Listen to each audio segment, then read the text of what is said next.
So Shannon, let's first talk about trends and kind of what you're seeing coming at the end of the year and as we're going into 2020 from a consumer's perspective. I'm so excited about seeing the return of red. I've been dying for red. I've been craving it and craving it.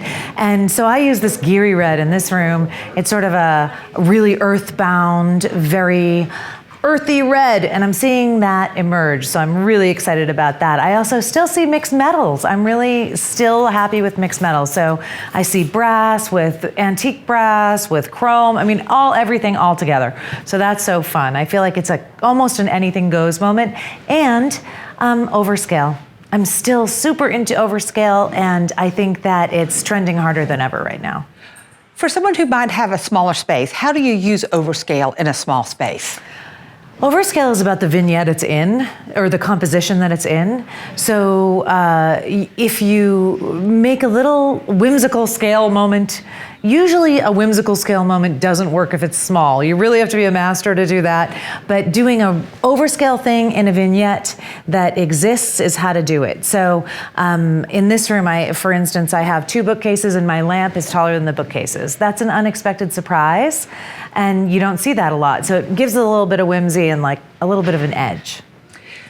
Working with a designer a lot of times and many times has a lot of unexpected pleasures, meaning you can do a lot of customization that a consumer doesn't realize because they can't just walk into a store and pick it up. Talk about ideas for that. Yes, it's so true about the benefits of working with the designer. That is a major one because we know how to work these lines. So a lot of times, John Q. Public would walk into a store and see a sofa as it is on the floor and say, oh, that's the sofa, I'm gonna buy it that way. But designers don't.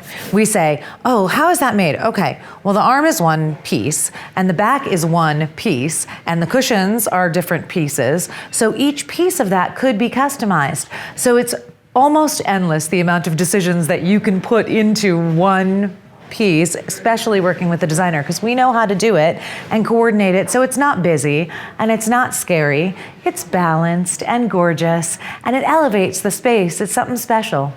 In High Point at the furniture market, I saw a lot of designers do custom wallpapers this market. Can you talk about that concept? I would love to, because I had the best example. So I'm with our Alden Parkes showhouse in a showroom this time, and I got Jackie Vontobel to agree to make a 21-foot wall mural for this room. So it is quite amazing. There is no repeat. So we took a piece of art that Jackie had already created, and then she customized it by adding snakes just for this purpose. So you can do that with your designer because designers have relationships deep in the brands that make the pieces that come to your home. So designers have a little bit of wiggle room to say, you know, we really love this paper, but it's very royal blue and we wish it were teal. And your designer will work with the rep, will work with the vendor, will work with the printer, and then voila, you've got custom in your house too. But one other thing is just about, I know in California, space is at a premium, but there are a lot of grand houses. How about working in small spaces? How do you suggest a consumer really work in a small space? I love, love, love to work in a small space. First of all, I think professionals, if you really need the space to perform for you, I do think professionals need to be involved because we'll design it like a boat. I mean, we will make multiple functions in one space. So that is a talent that many designers possess. But working in small space, one thing you really need to think about is form and function. You have to think about how it's going to function for you, and you can't just have random things that are there for form. So it becomes a little bit of a delicate balance of how can I make this piece that basically has to be a futon or whatever. How can I make it look fabulous and have that fantastic form that I'm after? And a lot of times the answer is working with a professional on that one.